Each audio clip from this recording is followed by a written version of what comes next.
We all need food. We all need air. But we also need encouragement.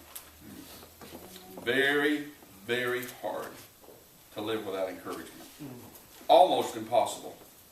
Encouragement, a word, an act of positive affirmation and support, giving to another person.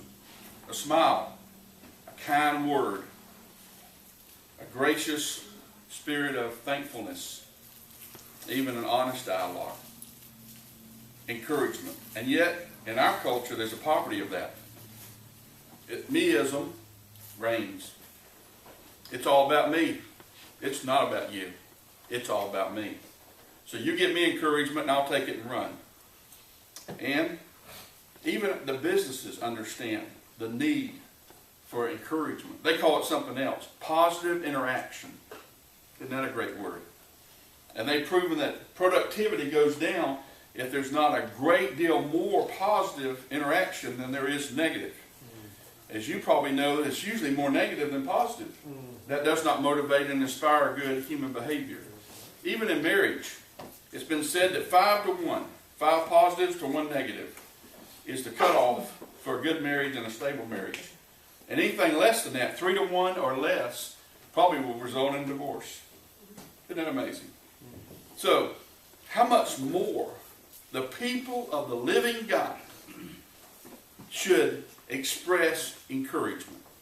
It's normal and natural for us to do so. Did you know that every Christian is commanded to encourage one another? Hebrews 3:13 says daily we're to do this, lest we be hardened through the deceitfulness of sin. A lot of us are hardened by sin because we're not being encouraged. And we're not encouraging. And then the famous Hebrews 10:25 says about don't forsake the assembling of yourselves together as the manner of some are, but much more, now at the end of time, encourage one another. Now here's a kicker. This is not just about me encouraging you. That would be easy for you. I'll encourage Patty. I'll call her Kermit the Frog because when she's sick, she sounds like Kermit the Frog. And so when I encourage her, and Patty's saying, this feels good, but it never enters her mind to encourage me. The Greek word, allelon, pronoun, the wonderful thing about Greek, it's so specialized and so absolute. There are different pronouns, and one means one way, but this one means both ways. It's called a reciprocal pronoun. And all the commands of body life in the New Testament, there's 20-something of them.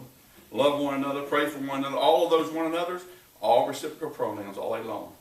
So when the Bible tells me to encourage one another, that means I'm encouraging Mark Jones, but Mark Jones has a responsibility to encourage me. Maybe not at the same time, but his job, given by his Heavenly Father, is to encourage me. And Tom back to me.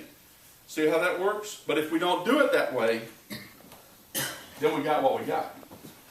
Not good. And so that's the beauty of this. What if we did that? What a life changer. What a world changer. If we were encouragers. I would think it would change a lot of things, if not everything. Too often, we say, I need encouragement. I want encouragement. Are you giving encouragement? Hello? The Bible has a life principle, folks. It's a life principle. That what you give, you get. It's a biblical life principle. Whatever we give, we receive. What you sow, you're going to reap. So if you don't sow encouragement, you're not going to get much encouragement back. Years ago, I began a lifetime journey of attitude adjustment. I've said that to you several times through the years. No need to rehash that. And so during this time, I chose to be an encourager. As things were changing in my mental process and how I was living in this environment, it's a lifetime deal, folks. I never reached the end of this. But I chose to be an encourager. At first, I was very poor at it, and maybe still am. But I chose to look at what somebody was doing and encourage them. I didn't know how much fun it was going to be. It's incredibly fun. Number one, most people are just disarmed, have nothing to say. They don't know what to do with it. I mean, anybody can go through the grocery line mad. Oh, did I hit a nerve there? Anybody can do that. And they go up there, how you doing? They're not even talking to you anymore. They're talking to the machine. They're done. They're fried. They've been complained about. These prices are too high, all this other stuff. said, man, you're doing a good job today. Thank you. How's it going? And this and that, you know. I went by a stranger there the other day at the gym, and they were selling something that's going to make me, you know, look like Gary. And but I've already found out there's nothing I can drink or eat that will make me look like Gary. The only thing I can do to look like Gary is not eat. Okay? Fred, be careful. We'll talk about hair here in a minute. Okay? And there was this beautiful lady saying this stuff as a protein drink, and said on the way out I had a little cup of that on Thursday night. Saved my appetite before we ate in a life group. And she had this picture of this incredibly beautiful person that was posing, and a bodybuilder and all that. And I looked this lady in the face. I said, they always put the pretty folks out for this stuff, don't they? She said, well, I don't know. She didn't know what to do with it. And she showed me that picture, and I said, you're pretty than that lady. That woman didn't know what to say. I walked out the door. I could have said, you little sales hussy, what are you doing?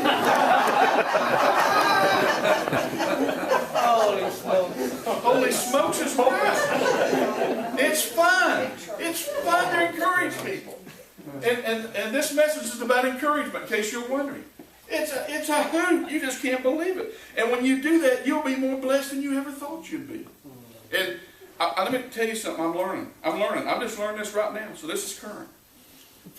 I learned something a long time ago in ministry that was a knockout punch, and this attitude adjustment. Matter of fact, it's the one that started it. It's my job to connect with people. It's not people's job to connect with me.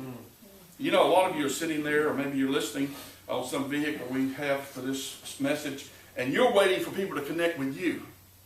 Let me tell you what. We're in Central Florida. It'll snow 2 feet before that happens. Your job is to connect with people. And when you connect with people, good things are going to happen. I heard a sports guy the other day on the radio when I was driving from one place to the next, not the X, but the next. And the beautiful thing about this person's not, I don't think, a spiritual giant. Anyway, they were just talking.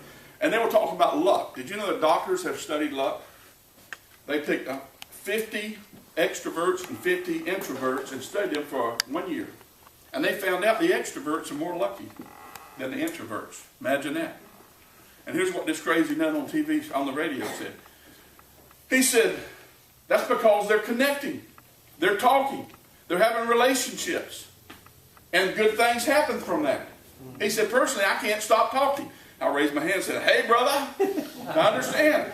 He said, if I ride 2 floors in the elevator, I'll know everybody on it while they're here, and they'll know who I am.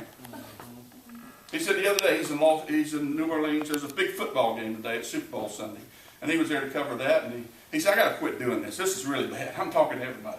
I just don't stop talking. I don't know what he's talking about. I've never had that problem myself. So. And so he went to this restaurant. He said, for 10 minutes, man, I was good. Just sat there, minded my business, did my little phone stuff. He said I couldn't take it anymore. Started talking to people right beside me at another table. Went on about 15 minutes, finding out this and that, talking about this and that. Finally, this man asked this other man what he did for a living. The man said, I'm the owner of the Seattle Seahawks. And we're in town for the Super Bowl. Hello. And then this guy that does all the talking got lucky. Through the conversation, he's going to free weekend in Seattle for a very significant event weekend and go to the football game and sit in the owner's suite. Now, was he lucky? Was he lucky? Or was he connecting? When it comes to encouragement, folks, when it comes to loving people, I hate to tell you this, you got to talk. You say, well, I'm introverted. I got a Plant City term for that. Bull. Okay? Not everybody talks as much as I do. Although some of you out there, you do. You do. But you got to talk. Don't sit there and think somebody's going to come up to you and say, hey, would you encourage me today? Doris, please encourage me today. I want to be encouraged. It ain't going to happen that way. Matter of fact, I may pick the wrong person. I may come up to Kerry and say, Kerry, would you encourage me today? He said, right after I do these 2 surgeries, Charles, can you wait over there for 2 hours? It don't work that way. You got to be